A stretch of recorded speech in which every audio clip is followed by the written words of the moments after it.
তরিকায়ে গৌসুল আজম মাইজভান্ডারীর চট্টগ্রাম শহরের প্রথম খানকা শরীফ এটা প্রতিষ্ঠিত হয় 1937 সালে। সৈয়দ গোলামুর রহমান কেবলা কাবা কাদ্দাসিরুল্লাহ এখানে অবস্থান করেছেন। বিশেষ করে জিয়াউল হক মাইজভান্ডারী, সদরুল্লাহ মাইজভান্ডারী, এভাবে অনেক আওলাদগণ এখানে অবস্থান করেছে। বাবা ভান্ডারী কত বছর ছিলেন এখানে?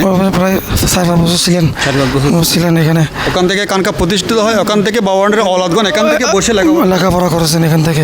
আপনারা দেখতে পাচ্ছেন এটা হচ্ছে বাবা ভান্ডারী কাদ্দাসিরুল্লাহ এখানে অবস্থান করতেন, এখানে আরাম ফরমাতেন উনি।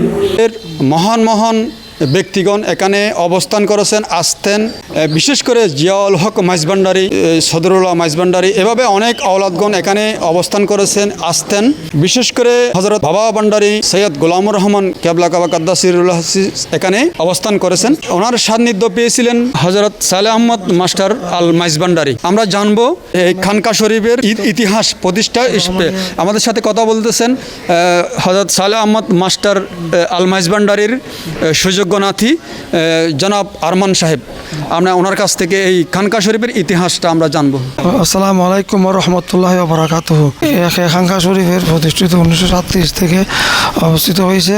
এখানে প্রায় দরবার আওলাদ পাকগণ, মাহবুব হোসেন মাইজভান্ডারী, জিয়াউল হক মাইজভান্ডারী, সদরুল্লাহ মাইজভান্ডারী, শমসুদ্দোহা মাইজভান্ডারী, বদরুদ্দোহা মাইজভান্ডারী, অনেক অসংখ্য আওলাদগণ উপস্থিত এনেছেন। এখানে লেখাপড়া করেছেন। সালাম মাস্টার বাবা ভান্ডারীর নামে 1960-এ রহমানী স্কুল প্রতিষ্ঠিত করেছেন। রহমানী উচ্চ বিদ্যালয় হামজারবাগ স্থাপিত করেছেন। এখানে অনেক বুজুর্গগণ আসছেন। এখানে খানকা শরীফে প্রতি মাসিক মাহফিলে প্রতি বাংলা মাসের 22 তারিখ মাহফিল অনুষ্ঠিত হয়। প্রতি 22 তারিখ চলমান বিদ্যমান রয়েছে। আর প্রতি ডিসেম্বরের 8 তারিখ ওনার বার্ষিক খরচ অনুষ্ঠিত হয়। বাবা ভান্ডারী কত বছর ছিলেন এখানে? প্রায় 4-5 বছর ছিলেন। 4-5 বছর ছিলেন এখানে। ওখান থেকে খানকা প্রতিষ্ঠিত হয়, ওখান থেকে বাবা ভান্ডারীর আওলাদগণ এখান থেকে বসে লেখাপড়া করেছেন এখান থেকে। জি, এখান থেকে আমরা জানতে পারলাম ওনার মাধ্যমে এখানে বাবা ভান্ডারী প্রায় 5 বছরের অধিক সময় ধরে অবস্থান করেছিলেন। তার বংশ পরম্পরায় এখানে বাবা ভান্ডারীর আওলাদগণ এখান থেকে লেখাপড়া সারতেন। একা চট্টগ্রামের প্রথম মাইজভান্ডার শরীফের খানকা শরীফ বলা হয়। মাস্টার সালেহ আহমদ আল মাইজভান্ডারী এর রওজা শরীফ রয়েছে, খানকার পরবর্তী রওজা শরীফ রয়েছে, আপনাদেরকে দেখাবো। এটা হচ্ছে চট্টগ্রাম অক্সিজেন মুরাদপুরের মাঝখানে আতুরার ডিপো হয়ে জাঙ্গালপাড়া অবস্থিত। আসুন আমরা এই খানকা শরীফ এবং রওজা শরীফের ফয়েজ লাভ করি। এখানে প্রায় 100 বছরের ঐতিহ্য ধারণ করতেছে। প্রতি বাংলা মাসের 22 তারিখ এই খানকা শরীফে সামা মাহফিল অনুষ্ঠিত হয়। সবাইকে এই আমন্ত্রণ জানাচ্ছি। এবং আপনারা দেখতে পাচ্ছেন এটা হচ্ছে বাবা ভান্ডারী কাদ্দাসিরুল্লাহ এখানে অবস্থান করতেন, এখানে আরাম ফরমাতেন উনি। আতুরার ডিপো জাঙ্গালপাড়া ঐতিহ্যবাহী সালেহ আহমদ মাস্টারের বাড়ির এটা খানকা শরীফ। আপনারা যে স্থানটি দেখতে পাচ্ছেন এটা হচ্ছে খানকা শরীফ। এই খানকা শরীফে 100 বছর ধরে প্রতি বাংলা মাসের 22 তারিখ শ্যামা মাহফিল হয়। এটা কিন্তু বাবা ভান্ডারী হযরত গোলামুর রহমান মাইজভান্ডারী কাদ্দাসিরুল্লাহ থাকা অবস্থায় এটা উদ্বোধন করেছেন। উনি থাকা অবস্থায় এই শ্যামা মাহফিলটা জারি করেছেন। এখন পর্যন্ত এই শ্যামা মাহফিলটা প্রতি বাংলা মাসের 22 তারিখ চলমান রয়েছে।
পাগল হয়েছে